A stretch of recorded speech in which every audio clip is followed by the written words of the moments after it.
your system.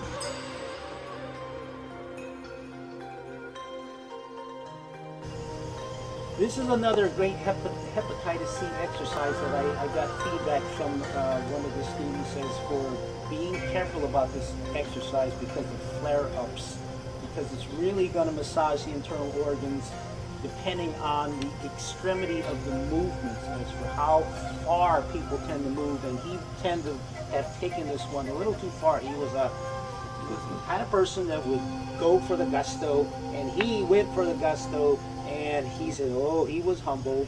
He was humbled. He got the flare-up. He got the headaches. And he experienced the fatigue. But after that experience, he realized he needed to be more careful about the way he was doing this exercise. Yes, you know this exercise. Okay. Non-traditionally, I call this delivering the pizza. Yeah. They had pizza in China in the old days. I don't know. They do now. They do now. Mr. Pizza. I stand again in the wide stance to get a sense of the ground, that I'm closer to the ground again, through my feet, through my legs. I place my hand, both hands, palms up and touching the sides of my body here. Now, as I turn from the waist, whichever direction I turn, let's say I'm turning to the left, my right hand is going to come across. Now, as if you're going up a spiral staircase and you're holding a pizza in your hand, you're delivering a pizza upstairs to the penthouse. And you collect your tip and you come down the spiral staircase. Try not to spill any of the pizza, okay?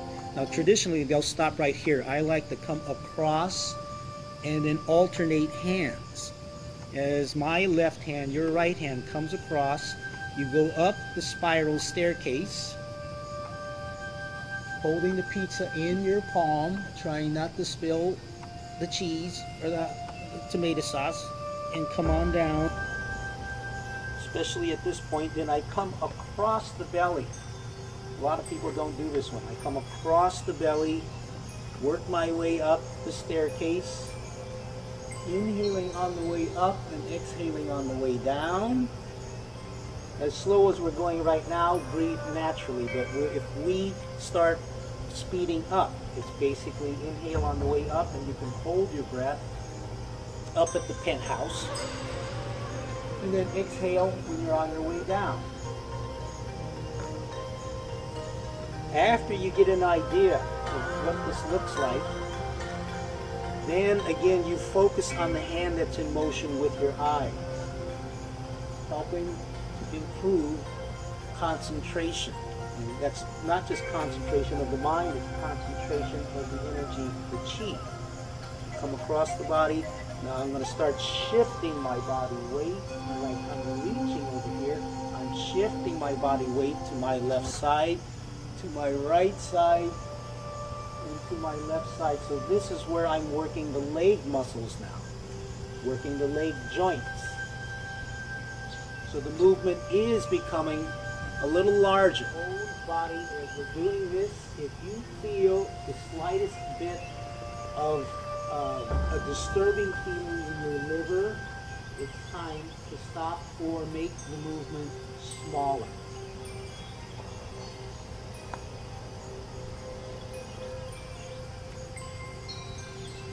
If you go home and you forget the direction of where the hands should go, I use my thumb as a reference. As my hand comes across the belly, take a look at where my thumb is. It's kind of like hitchhiking. The thumb is leading. This is one way to help you to remember what direction to go.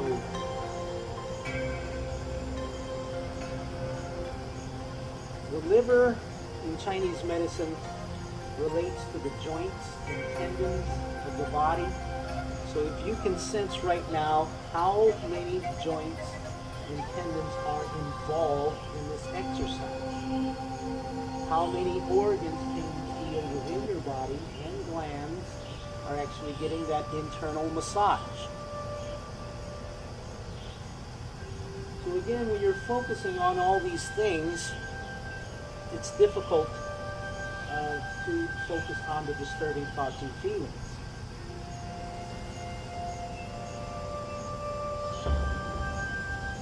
Just one more reminder, breathe, oxygenate the blood, also relieve the body of toxicity. And please do feel free to stop at any time. Do not feel obligated to continue just because I'm continuing or the rest of the class is continuing. If your body says, okay, I'm tired of this, or I just don't like this move, please stop. Don't feel obligated to continue. Okay, let's bring this to a stop right now. Remember, the computer tends to drain a lot of liver qi, taxes the liver. So if you are working at the computer a lot, do take those breaks. Massage the liver. The eyes are related to the liver too. You ever notice that when you work at the computer so long, you look away and you're blind. You can't see. You know, everything's blurry. It's also because the liver qi is getting tired. The liver is just getting tired from all this cerebral concentration. So another thing I shared with people working with the computers is while you're sitting at the terminal, is change the depth of field, the range of focus with your eyes. As if it's stationary, the eye muscles go stagnant, or they spasm. And this is where you actually challenge your vision. If you want to improve your vision, that's not the way to do it. So what I do is I usually, if I'm reading email or reading any text, I change the range I change the depth of field, by shifting forward and back in my seat. Shifting forward and back, and then side to side. Side to side, side to side, forward and back to the point where I do a combination and I do a spiraling or rotation. This way, the depth of field is gradually changing. This way, your body is not creating stagnating qi. Stagnating qi. This is also where the liver qi tends to rise up in the shoulder, up into the neck, and you start to get the tight neck and the tight shoulder to the point of headaches, or eye strain, and the eyes are getting dry. Let alone your depth of field, the range of focus is very limited. So that's why you're doing this, to increase blood circulation and to get the spine, to pump spinal fluid up into the brain, and to increase flexibility. If you're just static with your body, the qi again is not going to be happy. You're going to have a difficult time with whatever you're working on, whatever project. You won't be able to concentrate as well. It's a struggle. So to refresh that struggling approach is to relieve that struggling by doing a rotation, or simply forward and forward and back. And I wouldn't be doing this rapidly unless you just might get a whiplash. About that, new term, computer whiplash. I got whiplash at my computer. So, in the morning, if you get up early in the morning is usually one of the best times to practice Qigong for a beginner. You get more advanced, and you get strategic times throughout the day to focus on the yin and the yang kinds of energies. I don't want to get into that because we don't have enough time, but it's just a fascinating subject. We should do maybe a serious class about that, give ourselves some time to get introduced to all the opportunities that Qigong has to offer in terms of your healing hepatitis C, or just giving it some more support from this perspective. Morning's a good time to do it. Sometimes when you do it in the evening, some people get the Qi going and they get stimulated and then they can't sleep. It's not with everybody, because for me, I can do Qigong in the evening. I have no problems going to sleep because it calms me down. And I know how to get the chi to be relatively calm. The chi, talking about the mind and the body. Because when the mind is busy, that's where you can't sleep.